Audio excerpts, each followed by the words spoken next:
வெண்டைக்கால எப்ப பாரு பொரியல், புளிக்குழம்புன்னு பண்ணி போர் அடிக்குதா? அப்ப இந்த வெண்டைக்காய் கிறிஸ்பி ஃப்ரைய கண்டிப்பா ட்ரை பண்ணுங்க. அடிக்கடி செய்வீங்க.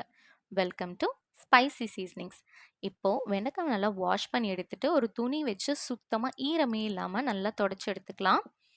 இப்போ இந்த அளவுக்கு ட்ரையா தொடச்சதுக்கு அப்புறமா, இதோட டாப் அண்ட் பாட்டம் போர்ஷன ரிமூவ் பண்ணிட்டு, இத 2ஆ கட் பண்ணிக்கலாம். அதையும் இப்போ 4ஆ ஸ்லிட் பண்ணி எடுத்துக்கலாம். இந்த மாதிரி மெலிசான ஸ்லிட்ஸா கட் பண்ணி எடுத்துக்கோங்க.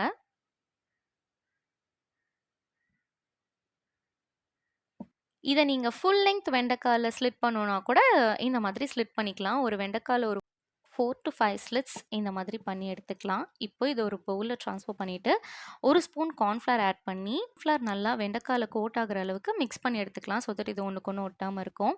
இப்போ 1/4 ஸ்பூன் மஞ்சள் தூள், 1 ஸ்பூன் சில்லி பவுடர், 1/2 ஸ்பூன் தனியா தூள், 1/2 ஸ்பூன் சீரகத்தூள், தேவையான அளவு உப்பு. இப்ப இது எல்லாத்தையுமே போட்டு நல்லா மிக்ஸ் பண்ணி எடுத்துக்கலாம். ரொம்ப பெசஞ்சிட வேண்டாம் போட்டு. இந்த ஸ்பைஸ் பவுடர்ஸ் நல்லா கோட் ஆகுற அளவுக்கு மட்டும் நம்ம மிக்ஸ் பண்ணி எடுத்துக்கலாம்.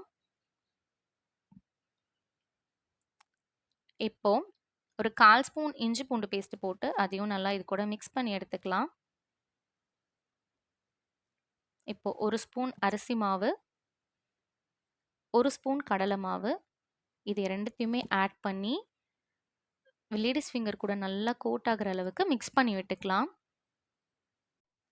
இப்போ இத இந்த அளவுக்கு மிக்ஸ் பண்ணதுக்கு அப்புறமா, ஒரு பிஞ்ச் ஃபுட் கலர் ஆட் பண்ணியிருக்கேன். இது ஆப்ஷனல் தான். வேணும்னா நீங்க ஸ்கிப் பண்ணிக்கலாம். இத மிக்ஸ் பண்ணும்போது கையில ஒட்டுச்சுன்னா, கொஞ்சமா கடலை மாவு போட்டு, நீங்க திருப்பி இத மிக்ஸ் பண்ணிட்டு, சூடான எண்ணெயில போட்டு பொரிச்சு எடுத்துக்கோங்க.